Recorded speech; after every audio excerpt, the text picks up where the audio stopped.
এক্সপ্লোৰৰ আৰু এটা ভিডিঅ'ত মই আপোনালোকক স্বাগতম জনাইছোঁ। তো মোৰ ফাৰ্ষ্ট ভিডিঅ'টোত মই আপোনালোকক দেখাইছিলোঁ যে স্কুটিত কেনেকৈ মোবিল চেঞ্জ কৰিব পাৰি। মই আপোনালোকক দেখাম যে বাইকত কেনেকৈ মোবিল চেঞ্জ কৰিব পাৰি। বাইকতো ছেম তেনেকুৱাই হয়, বা তাতে এটা কিছুমান বাইকত অইল ফিল্টাৰ বুলি কিনে এটা আহে, সেইটো চেঞ্জ কৰিব লাগে। তাৰ কাৰণে আপোনালোকৰ প্ৰয়োজন হ'ব এটা 17 নম্বৰৰ চকেট ছেটৰ, অলপ টিচু, এটা প্লাছ, আৰু আপোনালোকৰ যিটো আপোনালোকে ৰেকমেণ্ড কৰে, মই TVSৰ নিছোঁ ট্ৰু চিন্থেটিক। এইখন গাড়ীত আপোনাৰ স্পেচিফিকেলি 1.2 লিটাৰ যাব। তো মই মেজাৰিঙৰ কাৰণে বেলেগ একো অনা নাই, 1.2 লিটাৰ বটল এটা লৈ আনিছোঁ খালি। এটা আপোনালোকৰ অইল ফিল্টাৰ, এয়াৰ ফিল্টাৰ নহয়, অইল ফিল্টাৰ, এইটো আপোনাৰ 41 ৰুপিজ লৈছে। আৰু এইটোত আপোনালোকৰ লৈছে 685, 1.2 লিটাৰৰ কাৰণে। এটা ড্ৰেইনিং য'ত আপোনালোকৰ মানে পুৰণা মোবিলখিনি পৰিব, সেইটো কাৰণে। আৰু এটা আপোনালোকৰ লাগিব 8 mm চকেট এটা। 8 mm চকেটটো কিয় লাগিব? কাৰণ আপোনালোকৰ যিটো অইল ফিল্টাৰ আছে, অইল ফিল্টাৰটো এইখিনি থাকাত পোৱা যায়, আপাচি RTRৰ হা। তো সেইকাৰণে আমাক 8 mm বল্টটো এটা লাগিব। তো ফাৰ্ষ্ট আমি কি কৰিম, 17 নম্বৰৰ যিটো আমাৰ চকেট আছিল, সেইটো তলত আমি সোমাম, এইটো আমি ঢিলা কৰি ল'ম। তাৰপিছত য'ত আমাৰ মোবিলখিনি পৰিব, পুৰা মোবিলখিনি, সেইখিনি এটা ঢালি ল'ম। এইখিনি অলপ সময় ড্ৰেইন হ'ব দিম আমি। ইয়াৰ পৰা এটা টিচু ল'ম আৰু হাতখিনি অলপ পুচি ল'ম। এইখিনি ড্ৰেইন হৈ থকাৰ সময়তে আমি কি কৰিম, আমাৰ যিটো 8 mm চকেট ছেট আছিল, 8 mm চকেট ছেটটো ইয়াতে ল'ম। আমি সদায় মোবিল আমাৰ যিটো আমাৰ মেনুৱেলত দিয়া থাকে, সেই হিচাপত চেঞ্জ কৰিব লাগে, যাতে আমাৰ ইঞ্জিনৰ লং লাইফটো বাঢ়ি যায় থাকে, যাতে আমাৰ ইঞ্জিনটো ভালে থাকে আৰু একো প্ৰব্লেম নহয় যাতে। আপোনালোকে চাব পাৰে যে ইয়াৰে চবতছে ডাঙৰ স্ক্ৰুটো ওপৰত যাব আৰু সৰু দুটা তলত থাকিব। স্কুটিৰ আপোনালোকৰ ৰেকমেণ্ডেড হেৰি আহে 2500 কিলোমিটাৰ, বাইকৰ আপোনাৰ 5000 বা 4000, স্পেচিফিক বাইক হিচাপত মানে আপোনাৰ কিলোমিটাৰটো বেলেগ হৈ যায় থাকে। এইটো আমি এনেকৈ টানি দিম।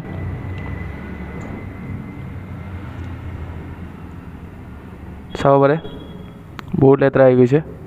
এইটো আপোনাৰ যিটো মোবিল আছে, এইটো ফিল্টাৰ কৰি থাকে। এইটো আপোনালোকৰ নতুন এয়াৰ ফিল্টাৰ, ডিফাৰেঞ্চটো চাব পাৰে কালাৰত।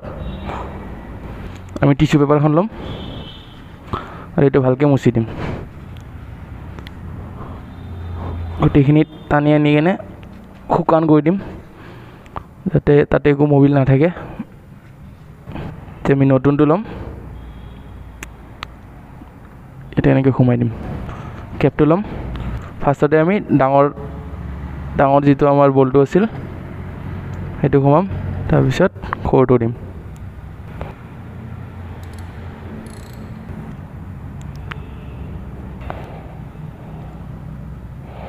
ভালকৈ টান কৰি দিম এইকেইটা, যাতে লিক নহয়।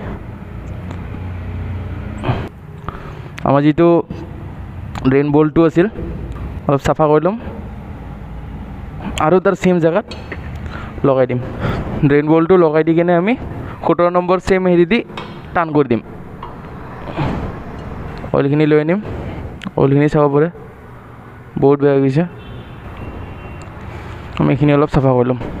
ট্ৰেইনিং প্ৰচেছ আমাৰ হৈ গ'ল।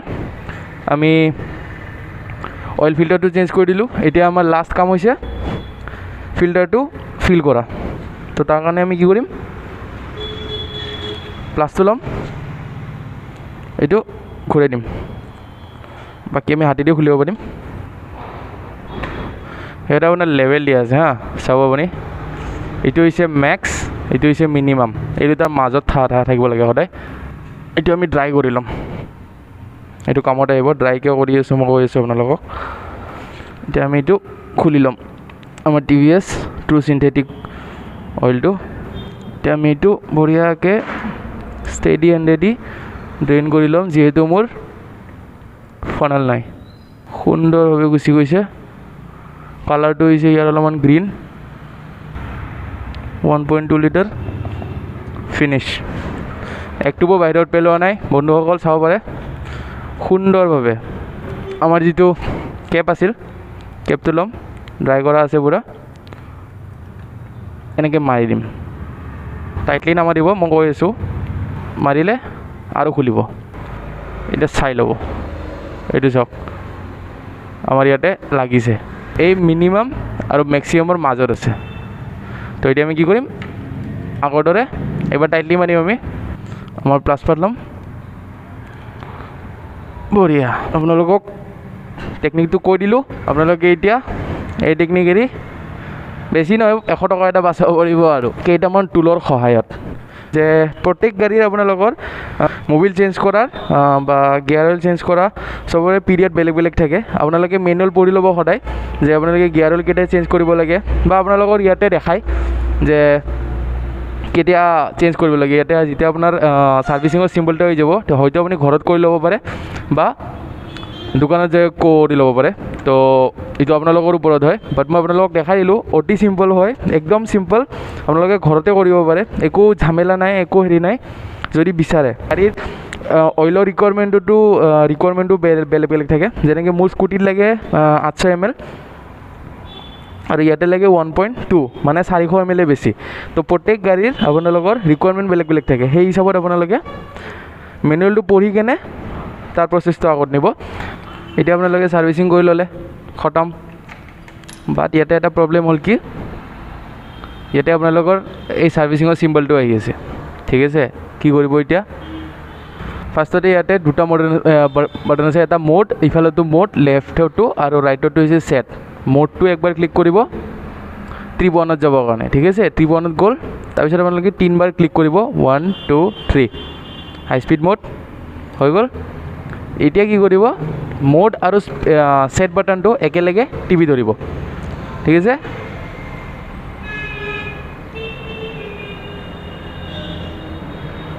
এইটো এপ্ৰক্সিমেটলি আপোনালোকৰ 30 ছেকেণ্ড বা 25 ছেকেণ্ড ইমান মানত হৈ যায় হাতটো এৰি দিব এইটো এনেকৈ ধৰি ৰাখিব হৈ যাব ধৈৰ্য লাগিব ধৈৰ্য ধৰিম ধৈৰ্য ধৰি আছোঁ গুচি গ'ল দেখা পালে ইয়াৰ পৰা চিম্বলটো গুচি গ'ল তো এতিয়া আমাৰ ছাৰ্ভিচিং কমপ্লিট হাফ ছাৰ্ভিচিং ফুল নহয় তো দেখালোঁ আপোনালোকক আজি মোবিল চেঞ্জ কৰা এয়াৰ ফিল্টাৰ চেঞ্জ কৰা অইল ফিল্টাৰ চেঞ্জ কৰা আৰু ইয়াৰে ছাৰ্ভিচ চিম্বলটো গুচাই দিয়া তো মই গাৰ্ডেন এক্সপ্ল'ৰাৰ আপোনালোকক লগ পাম আৰু এটা নতুন ভিডিঅ' লৈ কিনে তেতিয়ালৈকে চায়নাৰা